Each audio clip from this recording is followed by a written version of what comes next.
মতো মাছের তেল। মাছের তেল দিয়ে কী দিয়ে রান্না করবো সেটা তোমাদের পরের ব্লগে দেখাবো। মাছের তেলে কী দিয়ে খাওয়ার ইচ্ছা হয়েছে সেটা আমি পরে দেখাবো।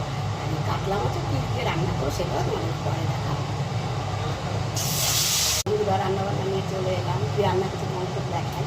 কড়াইতে তেল দিয়ে দিয়েছি, দেখাচ্ছি। এই মাছ নিয়ে এসেছিলো কালকের, এই এটা কি বড় বড় মাছগুলো, যেমন দাদার সাইজ সেরকম বিক্রিও। চিকেন নিয়ে এসে হলো তাই না, মাছের তেল, ঠিক আছে, লোটার মতো মাছের তেল। মাছের তেল দিয়ে কী দিয়ে রান্না করবো সেটা তোমাদের পরের ব্লগে দেখাবো। মাছের তেলে কী দিয়ে খাওয়ার ইচ্ছা হয়েছে সেটা আমি পরে দেখাবো।